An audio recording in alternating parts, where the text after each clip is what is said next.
बरसों के इंतजार का अंजाम लिख दिया। बरसों के इंतजार का अंजाम लिख दिया। कागज पे शाम काट कर फिर से शाम लिख दिया। बिखरी पड़ी थी टूट के कलियां जमीन पर, तरतीब दे के मैंने तेरा नाम लिख दिया। नितिन नवीन भी 3 बड़े काम करने वाले हैं। एक काम दिल्ली के लिए, एक काम उत्तर प्रदेश के लिए और एक काम बिहार के लिए। तो 3 बड़े काम, मतलब भाजपा में 3 नई चीजें आपको देखने को मिलेंगी। मतलब 3 चैलेंज और तीनों का समाधान मई महीने में। ठीक। और एक बड़ी चर्चा उत्तर प्रदेश में कि अजय राय कांग्रेस के प्रदेश अध्यक्ष क्या भाजपा में चले आएंगे, और इधर उपेंद्र कुशवाहा की पार्टी की भी चर्चा होगी। तो आज सियासत में इन्हीं सब चीजों को समझिए। प्रणाम, मैं हूं चंदन झा और आप देख रहे हैं प्रत्यंचा। तो पहले नितिन नवीन की बात। और नितिन नवीन आप सब जानते हैं कि भाजपा के राष्ट्रीय अध्यक्ष हैं, सबसे कम उम्र के राष्ट्रीय अध्यक्ष और युवा नौजवान।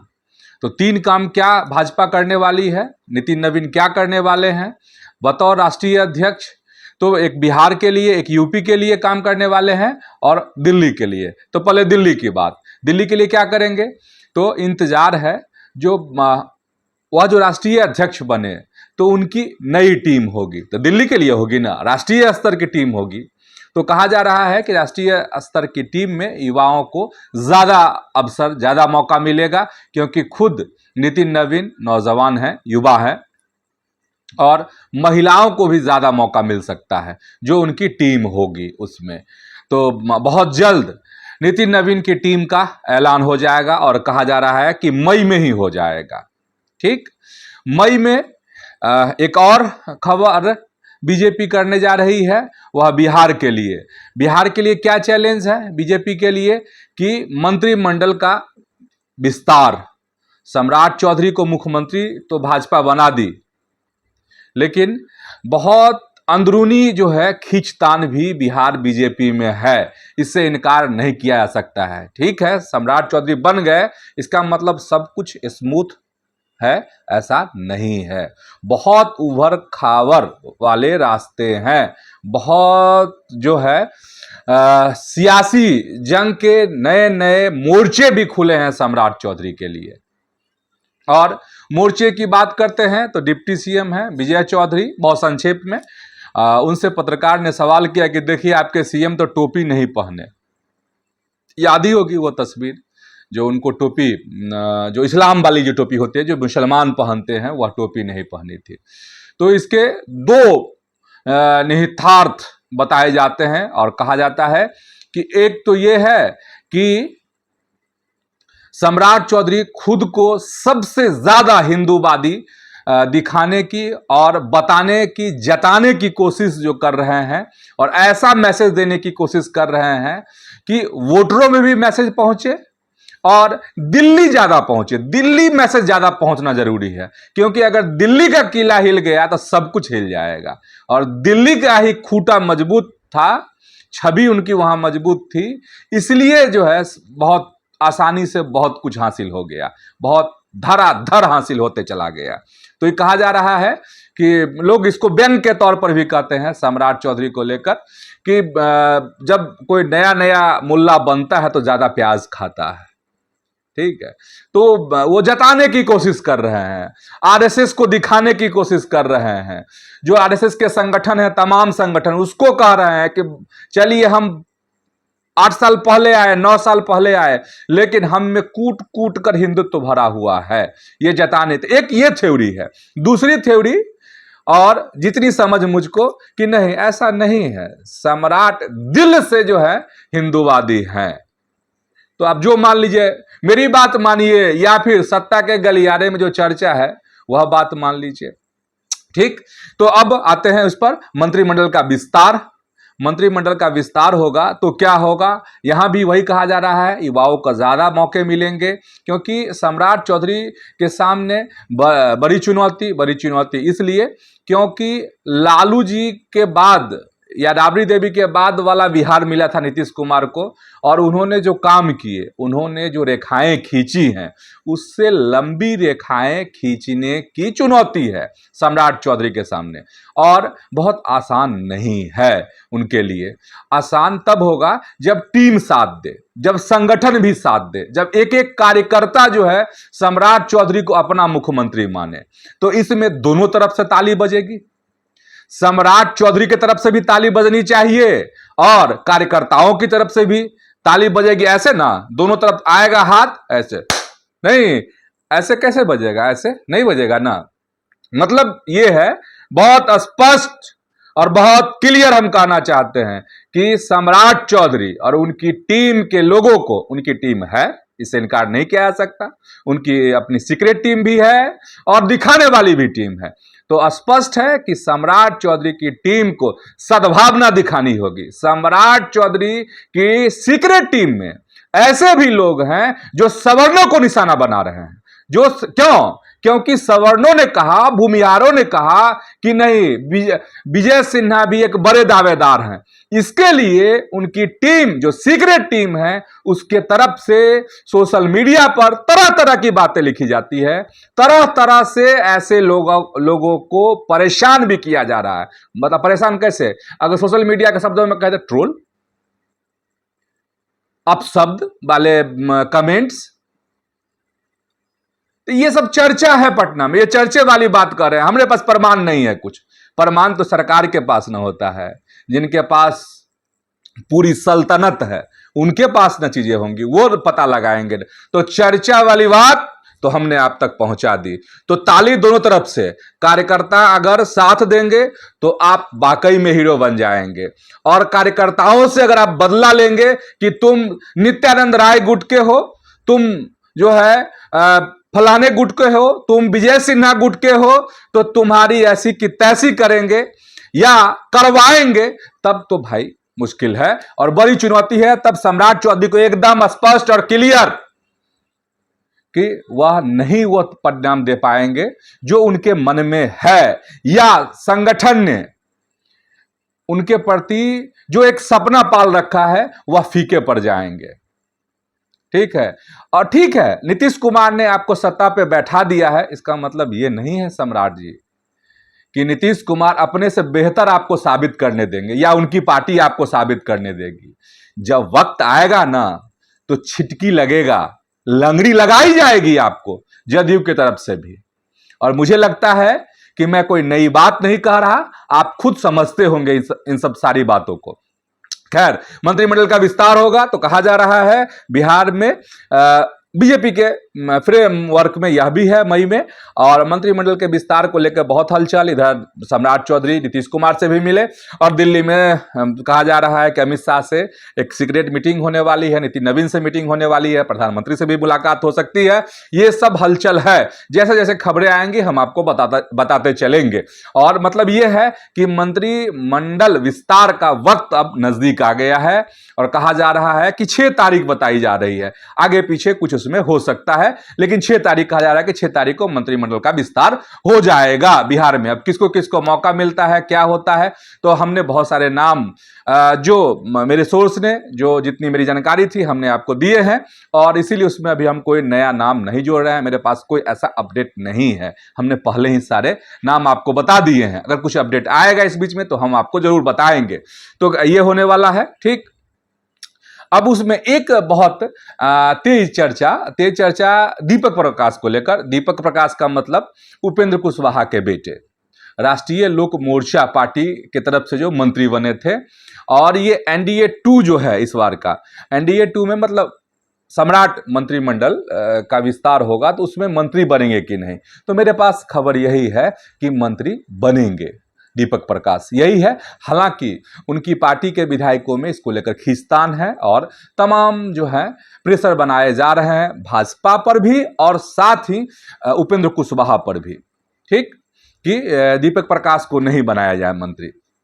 और उन तमाम लोगों को एक समझिए करारा तमाचा या तगड़ा जवाब कहिए उपेंद्र कुशवाहा ने दिया है कि किन लोगों को, जो दीपक प्रकाश पर सवाल उठा रहे थे कि देखिए देखिए मंत्री तो नहीं बने, अरविंद शर्मा एमएलसी तो नहीं बने, अब मंत्री कैसे बनेंगे। तो उपेंद्र कुशवाहा ने कहा है कि दीपक प्रकाश 6 साल वाला एमएलसी बनेंगे, ठीक है। और ये वक्त आ रहा है 9 और एमएलसी का जब चुनाव होगा तो ये कहा जा रहा है, और कहा जा रहा है कि सम्राट चौधरी, ये कहा जा रहा है, चर्चा है कि सम्राट चौधरी अपनी वाली जो सीट है वो उस पर दीपक प्रकाश को वहां से उसमें उतारेंगे एमएलसी के लिए, ठीक है।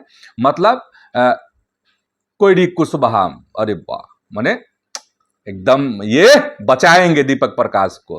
तो एक अगर ऐसा होता है तो सम्राट चौधरी एक बड़ा मैसेज देने की कोशिश करेंगे, किसको, कोयरी और कुशवाहा समाज को। वैसे एक खबर की चर्चा है, आप लोग जान ही गए होंगे कि सीएम हाउस से या ये जा रहा है, क्या कहते हैं, तमाम कुशवाहा समाज के जो नेता हैं, चाहे वह किसी भी दल में हो, जिनकी समाज में अच्छी छवि है, अब बुरी छवि वाले को भी जा रहा होगा अंदर अंदर खाने, इसकी कौन गारंटी, नहीं। तो मतलब कुशवाहा समाज के जो लोग हैं, जिनकी हम तो ये समझते हैं जिनकी अच्छी छवि है, उन सब लोगों को जगाया जा रहा है, उनको फोन किया जा रहा है कि जागिए जागिए, देखिए आपका नेता, आपके समाज का बेटा कुशवाहा मुख्यमंत्री बन गया। और यह भी खबर कि खुद सम्राट चौधरी यानी बिहार के मुख्यमंत्री उनसे बात भी कर रहे हैं, हालचाल पूछ रहे हैं क्या है, ठीक। तो जान रहे हैं, ये तो हो गई खबर, ये आप जानते हैं, हम कोई नई बात बता नहीं रहे हैं। अब नई बात जान लीजिए, नई बात क्या है पता है, बड़ी रणनीति। कौन रणनीति है, तो सम्राट चौधरी और उनकी सीक्रेट टीम की बड़ी रणनीति है। बड़ी रणनीति जो है बड़ी भयानक है। बड़ी रणनीति यह है, अच्छा लालू के राज में क्या हुआ था आपको याद है, भगवान न करे ऐसा हो फिर से। लालू के राज में कौन टकराता था, यादव और भूमिहार बिहार में। बहुत सारी कहानी, बहुत सारी घटनाएं, बहुत सारी बातें हैं। तो ये रणनीति कहा जा रहा है, जो राजनीति को लोग समझते हैं, जो पुराने किस्से जानते हैं, उन लोगों से हमने बात की कि इसका क्या मतलब है कि सीएम हाउस से फोन जाए कुशवाहा नेता को, क्या है रणनीति इसके पीछे। तो पुराने लोग कहते हैं, पुराने पत्रकार कहते हैं कि अरे इसके पीछे बड़ी रणनीति है। बड़ी रणनीति यह है कि एकदम फलक पे दिख रहा है कि भूमिहार और कुशवाहा में टकराहट है जमीन पर, और जो पटना में जो चीजें हुई है उसका मैसेज गांव घर तक, पंचायत तक पहुंच गया है, चौक चौराहों तक पहुंच गया है। और जो सियासी युद्ध है वो अब भूमिहार और कोयरी के बीच होने वाला है, कुशवाहा के बीच होने वाला है। इसीलिए यहां से इस तरह के नट और वोल्ट को टाइट किए जा रहे हैं, है ना बड़ी रणनीति। और कहा जा रहा है, मतलब ये है, इस फोन के पीछे ये है कि एहसास दिलाना कि अरे हम हैं ना कुर्सी पर, आप लोग तैयार रहिए। मतलब एक मैसेज देने की कोशिश हो रही है कि भूमिहार से एकदम पीछे नहीं हटना है। ये कुछ पुराने पत्रकार इस तरह के अनुमान लगा रहे हैं। देखिए क्या है, लेकिन सियासी जंग तो है। अब विजय सिन्हा का क्या हासिल होता है यह देखने वाली बात होगी। और हमने कहा था कि अरविंद शर्मा अगर एमएलसी बनाया गया है, एमएलसी के लिए उनको पर्चा भरवाया गया है, तो कार्यकर्ता खुश हो सकते हैं, वोटर नहीं, ठीक है, क्योंकि मैसेज जो है बहुत जमीन तक पहुंच चुका है। ठीक, अब मतलब आप समझ गए ना। अब चलते हैं दूसरी तरफ, नितिन नवीन क्या करने वाले हैं, भाजपा क्या करने वाली है। उत्तर प्रदेश में भी मंत्रिमंडल का विस्तार होना है, और वहां भी कहा जा रहा है कि 2027 में चूंकि वहां विधानसभा के चुनाव होंगे, तो उस लिहाज से सारी चीजें फिट की जाएंगी। कुछ मंत्रियों को हटाया जाएगा, संगठन में लाया जाएगा, पंकज चौधरी के साथ लगाया जाएगा, और कुछ को वहां शिफ्ट किया जाएगा। सारे समीकरणों को फिट बैठाया जाएगा, ठीक ना, ताकि 2027 की जो जंग है उसको जीती जा सके। तो अभी से अब सारी बिसात जो है, क्योंकि 5 राज्यों के विधानसभा चुनाव खत्म हो गए हैं, 1-2 दिनों में परिणाम आने वाले हैं 4 मई को, तो अब सारा फोकस अगर कहीं जाएगा तो उत्तर प्रदेश पर जाएगा, फिर गुजरात है, फिर आपको पंजाब है, यहां फोकस होने वाला है बीजेपी का। समझ गए? और उत्तर प्रदेश का जिक्र कर ही रहे हैं, चर्चा कर ही रहे हैं, तो बहुत संक्षेप में अजय राय का जिक्र कर लेते हैं, क्योंकि उनके बारे में चर्चा है और चर्चा ये आम है कि वह भाजपा में चले जाएंगे क्या। और यह चर्चा क्यों? अजय राय कौन? तो अजय राय उत्तर प्रदेश कांग्रेस के अध्यक्ष हैं। अजय राय पिछले दिन बीमार पड़ गए थे, एकाएक बेहोश हो गए थे, उनको हॉस्पिटल में एडमिट कराया गया था। और एडमिट कराने के बाद प्रधानमंत्री नरेंद्र मोदी ने एक ट्वीट किया, एक्स पर पोस्ट किया और कुशल क्षेम की भी जानकारी उन्होंने ली। और जो ट्वीट किया, जो पोस्ट किया, उसमें उनके शीघ्र स्वस्थ होने की कामना उन्होंने की, प्रधानमंत्री नरेंद्र मोदी ने। इसके एक दिन बाद राहुल गांधी ने उनका हालचाल जाना, उन्होंने भी कामना की कि जल्द आप स्वस्थ हो जाएं। ठीक है। और अजय राय ने धन्यवाद दिया सब कोई को। प्रधानमंत्री चूंकि पहले उन्होंने एक्स पर पोस्ट कर दिया, तो इससे एक नई चर्चा छिड़ गई उत्तर प्रदेश की सियासत में कि क्या अजय राय कांग्रेस छोड़ने वाले हैं, क्या अजय राय भाजपा के होने वाले हैं। और कई जगह इस तरह के चमत्कार हुए हैं। अभी नया चमत्कार आपको पंजाब में हुआ, राघव चड्ढा के साथ 7 सांसद आपके जो हैं चल लिए भाजपा में समाहित। वहां की सियासत और गरमाई हुई है। तो आप समझ गए होंगे कि अजय राय भाजपा में जाएंगे कि नहीं जाएंगे, ये अजय राय जाने, बीजेपी जाने, और भनक लग गई होगी अगर कांग्रेस को तो कांग्रेस जाने। लेकिन मुझे ऐसा लगता है कि अजय राय ऐसा नहीं करेंगे, बीजेपी ज्वाइन नहीं करेंगे। खैर, जो भी हो, अगर कुछ होगा तो फिर हम लोग अपडेट भी करेंगे आपको। तो चलिए, सियासत में इतना ही। यूट्यूब पर प्रत्यंचा को आप सब्सक्राइब कीजिए, फेसबुक पर प्रत्यंचा के पेज को आप फॉलो कर लीजिए। वीडियो अगर अच्छा लगा है तो आप इसको लाइक कीजिए, शेयर भी कीजिए। धन्यवाद, प्रणाम।